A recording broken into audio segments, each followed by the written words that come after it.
Je suis Herman Gwem, PDG de Razik Ferme. Comme notre devise l'indique, nous produisons bio pour votre santé.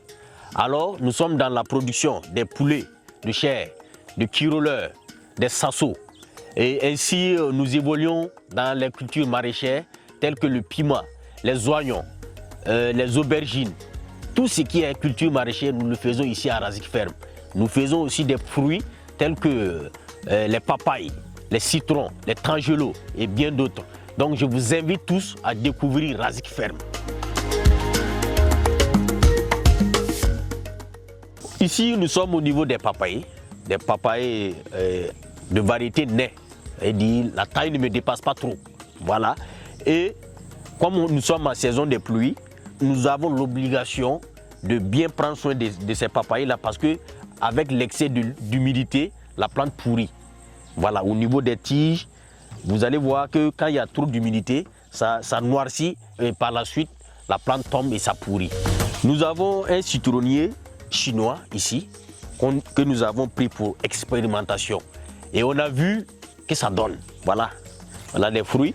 Ça ne dépasse pas ça, c'est juste petit, mais très très juteux. Pour montrer aussi à tout agriculteur que cette variété de citronnier aussi peut donner au Burkina Faso ici. Actuellement, nous sommes au niveau des oignons, une variété hivernale qu'on appelle la variété Prima, qui est adaptée pour la culture de la saison hivernale. Et présentement, on est en train d'arroser et d'ici quelques temps, on va les récolter pour mettre sur le marché. Voilà. Nous sommes au champ du piment, communément appelé le foronto. Voilà, ça a commencé à donner. Voilà, d'ici là, on va commencer les récoltes. Donc, les femmes, apprêtez-vous parce que le foronto va venir. Pimenter un peu les choses.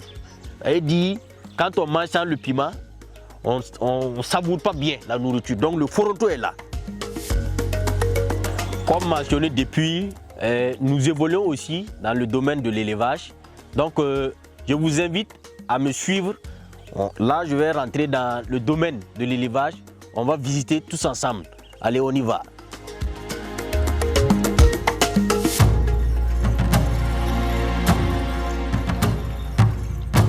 Nous élevons ici des dindons. Il y a des pintades de race galore. Il y a aussi des poulets locaux que nous élevons pour la consommation familiale. Voilà. Je vous invite maintenant à nous suivre pour les différentes autres races que nous élevons qui sont dans les bâtiments. Pour entrer dans le bâtiment, il faut se désinfecter un peu, comme on était au jardin.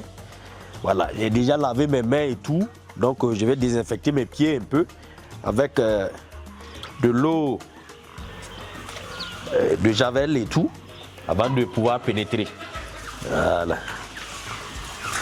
Nous sommes dans la salle où nous élevons les poulets de race Kiroleur. Et cette race, c'est pour la reproduction.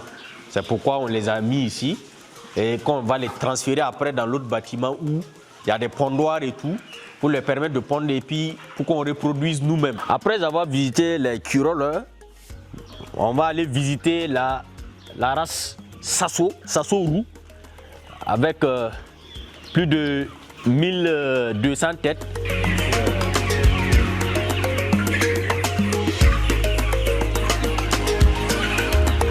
Là, je me dirige au niveau de la salle de chauffage qui est construite pour 2000 poussins. 2000 poussins. Comme le grand bâtiment aussi, c'est 2000 poulets. On chauffe 2000 poussins ici et qu'on les amène dans le grand bâtiment pour l'engraissement. Voilà. Donc, je vais rentrer un peu. Actuellement, on a installé des poussins de race Kiroleur aussi, juste pour la consommation. Et d'ici fin novembre, début décembre, on va commencer à les faire sortir parce qu'il y a d'autres commandes de poussins qui viennent pour les fêtes de fin d'année. Là, on a une couveuse automatique de 500 œufs. C'est les bœufs avec mes chèvres de la race roux de Maradi. Voilà. va leur permettre de brouter aussi dans la ferme parce que tout est diversifié. L'herbe aussi, il y a des espaces verts laissés pour les permettre aussi de brouter. Dans l'optique de préserver l'environnement, nous avons opté pour l'installation de 2 mini-centrales solaires qui permet à la ferme aussi d'être autonome en électricité. Voilà, et il y a une centrale solaire dédiée pour la ferme et une deuxième centrale solaire dédiée pour nos 2 fourrages.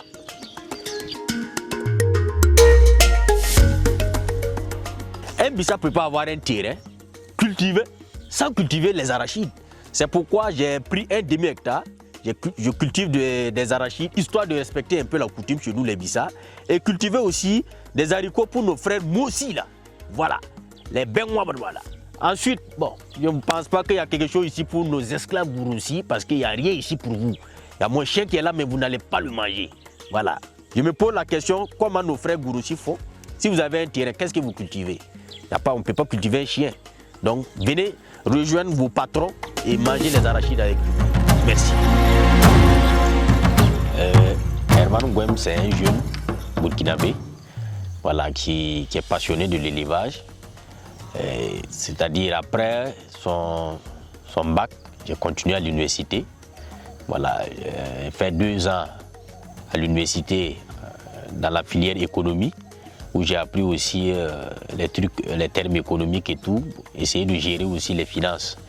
Mais l'amour et la passion pour l'élevage et l'agriculture m'a amené en temps à stopper. Après la 2e année, j'ai voulu stopper pour continuer après. Et quand je stoppais, ça n'a pas été facile parce que mes parents ont mal pris ça. Voilà, jusqu'à ce qu'on me retire la moto que je roulais. Pendant 1 mois, j'ai dit bon, je continue encore. Parce que bon, quand tu veux vivre ta passion, c'est pas facile. Voilà, c'est pas facile. J'ai continué dans ça jusqu'à ce que je gagnais des contrats par le biais d'un oncle où je m'améliorais un peu, j'économisais un peu. Au fil du temps, je me suis fait former. Voilà, faire former en élevage, en agriculture, voilà, parce qu'on ne peut pas commencer, même si tu dois vivre ta passion, il faut avoir un peu de la connaissance dans la matière. Donc je me suis fait former et puis voilà, j'ai continué. Et la première fois que j'ai pris les poussins de race, c'était la race Bleu Hollande, voilà. Et je n'avais pas l'espace comme ça pour une poussinière. Parce que quand on prend les poussins, il faut les chauffer et tout. Et j'ai pris mes premiers poussins en fin novembre, début décembre. Il faisait froid. Donc, comment faire? Chez les parents, j'avais un petit dans ma chambre.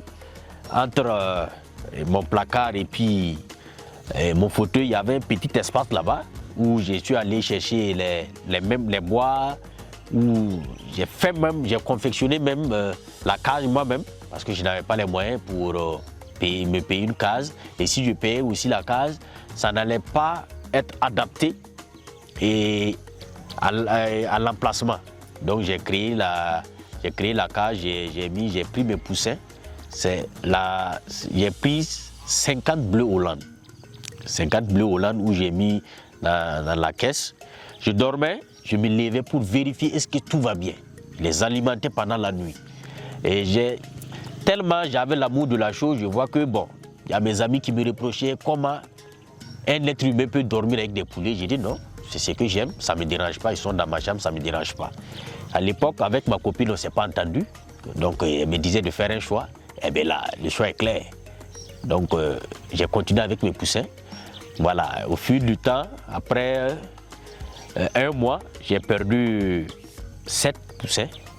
Donc les 43 ont grandi, j'ai pu les vendre. Au fur et à mesure, j'ai pris 100 poussins. J'ai continué à évoluer. En temps, j'ai vu qu'à la maison, il n'y avait plus de place pour les poussins. Quoi faire? Je suis rentré en contact avec un oncle qui est en Suisse, qui avait son terrain. Et j'ai eu à causer avec lui, son terrain était situé à Rinketa, j'ai causé avec lui, il m'a dit bon, écoute, si c'est pour ta passion, pourquoi pas, tu peux aller exploiter le terrain et tout. De là-bas, maintenant, j'ai commencé à augmenter le nombre de poussins, et économiser un peu. Voilà. Et grâce à Dieu, aujourd'hui, on a Kuala avec une ferme de 2 hectares. 2 hectares où on a une capacité de production de 2000 têtes, parce que le bâtiment, ça fait 2000. Et chaque mois, on a au moins 2000 têtes qu'on écoule. Voilà.